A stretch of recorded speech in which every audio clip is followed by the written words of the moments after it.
मई की सुबह घर का आंगन रोशनियों से जगमगा रहा था और पूरी चारों तरफ खुशी का माहौल ही माहौल था, क्योंकि घर के आंगन में बैठी नंदिनी मुस्कुरा रही थी, जिसके हाथों में मेहंदी लगी हुई थी। सहेलियां थी उसको छेड़ रही थी कि तुम्हारी मेहंदी का रंग बहुत गहरा आया है।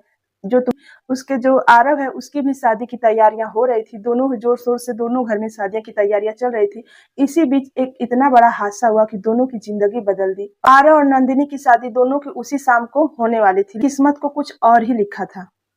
आज जो नंदिनी की शादी की डेट थी, इसी दिन नंदिनी के एमए के सेमेस्टर का आखिरी पेपर था। और ये जब पेपर देने के लिए तैयार हो जाती है सुबह 10 बजे, तो इसकी माँ बोलती कि बेटा पेपर देने जा रही, मेरा मन पता नहीं क्यों घबरा रहा है। तो बोलती माँ मैं अपने सपने को अधूरा नहीं छोड़ सकती, मैं ये पेपर दूंगी और शाम को ही मेरी शादी है। अभी तो शादी के लिए बहुत सारा टाइम बाकी है। और ये अपने भाई के साथ पेपर देने के लिए निकल पड़ती है। दोनों पेपर देख के जब आ रहे होते हैं, तभी इतनी ज्यादा धूप होने की वजह से इसके सर में बहुत ज्यादा चक्कर आने लगते हैं। और ये अपने भाई से बोलती है भाई मेरा सर चकरा रहा है। जब तक इसका भाई गाड़ी रोकता है, तब तक जो नंदिनी होती है वो गाड़ी से गिर चुकी होती है। अब उसको जल्दी जल्दी हॉस्पिटल लेके जाया जाता है। वहाँ पे डॉक्टर बोल देते हैं कि परिवार रोता हुआ हॉस्पिटल पहुंचता है। डॉक्टर बाहर आते हैं, चेहरा पूरा गंभीर, सिर में चोट बहुत गहरी लगी है, 24 घंटा बहुत ही महत्वपूर्ण है। सुनते उसके माता पिता जमीन पर बैठकर फपक फपक कर रो पड़ते हैं, हे भगवान मेरी बेटी। उधर ये बात आरव के घर पे जब पता चलती है, तो उसके घर वाले भी परेशान हो जाते हैं और बोलते हैं, कुछ रिश्तेदार फुसफुसाने लगते हैं कि अब ये लड़की बचेगी कि नहीं बचेगी, अब तो शादी होने से रही, अब तो शादी तोड़ देनी चाहिए। जब यह बात आरव सब सुन रहा होता है, वो गुस्से में चिल्ला पड़ता है, नंदिनी कोई सामान नहीं है, वो मेरी होने वाली पत्नी है, मैं उसी से शादी करूंगा। नंदिनी आईसीयू में थी, बाहर उसके माता पिता का रो रो कर बुरा हाल था। उसकी माँ बोल रही थी अब तो मेरी बेटी की जिंदगी बर्बाद हो गई, अब इससे कौन शादी करेगा। तभी पीछे से आवाज आती है, मैं शादी करूंगा। पीछे मुड़कर देखते हैं तो आज शेरवानी पहने हुआ था, लेकिन चेहरे पे पूरा दुख झलक रहा था। पिता है जो घबरा कर बोलते हैं, बेटा तुम सोच सकते हो, अभी तुम्हारी शादी इससे हुई नहीं है। वो बोलता है, मैंने पिताजी सोच लिया है, मैं नंदिनी से ही शादी करूंगा। शाम के 7 बजे सारा शहर हैरान था। बारात जा रही थी, वो कोई मैरिज हॉल जाकर न एक हॉस्पिटल में जा रही थी। सभी लोग हैरान थे, सोशल मीडिया पे वीडियो बना बना कर डाल रहे थे और सब लोग यही सोच रहे थे कि ये अलग किस्म की शादी है।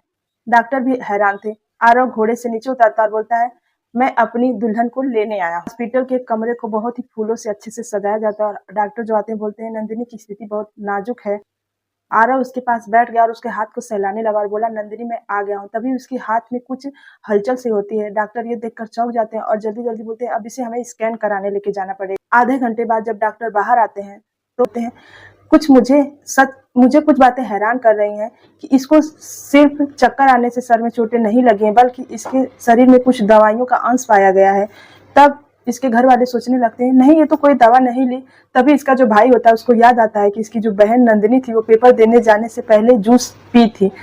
तब उसको समझ में आता है कि कहीं जूस में ही तो कोई गड़बड़ी नहीं थी। लेकिन जो इसकी फुआ होती है वो बार बार घबराई हुई दिखती है, तो उसको शक होता है कि कहीं बुआ ही।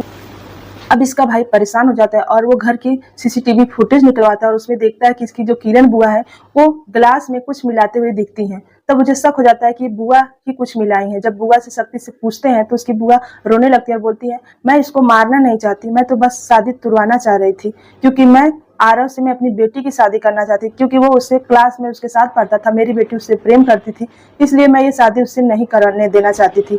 अब उसका भाई जो होता है पुलिस को फोन करता है, पुलिस आती है, इसकी बुआ को पकड़कर ले जाती है। रात के करीब 11 बजे नंदिनी को जब होश आता है, तब आरव को अपने सामने खड़ा देखकर नंदिनी सहरे में बोलती है, आरव तुम आ गए। तो आरव मुस्कुराता और बोलता है, दूल्हा कभी दुल्हन को छोड़कर जाता है।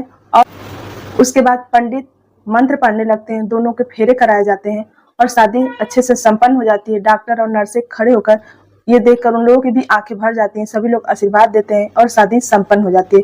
कुछ दिन नंदिनी हॉस्पिटल में रहने के बाद उसकी जब तबीयत कुछ ठीक हो जाती है तो घर पर जाती है।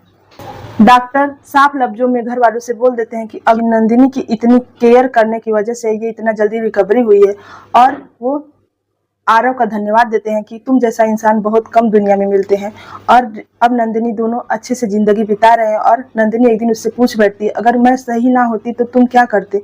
बोला, मैंने तुमसे प्यार किया था और मैं तुम्हारा आखिरी दम तक साथ निभाऊंगा। और नंदिनी इसको आंखों में अपने लिए प्यार देखती है और आज वो दोनों हंसी खुशी जिंदगी जी रहे हैं। तो आज की कहानी कैसी लगी कमेंट सेक्शन में जरूर बताइएगा। तो आज के लिए बस इतना ही। अगर ये वीडियो अच्छी लगी तो वीडियो को लाइक और चैनल को सब्सक्राइब कर लीजिए। नमस्कार।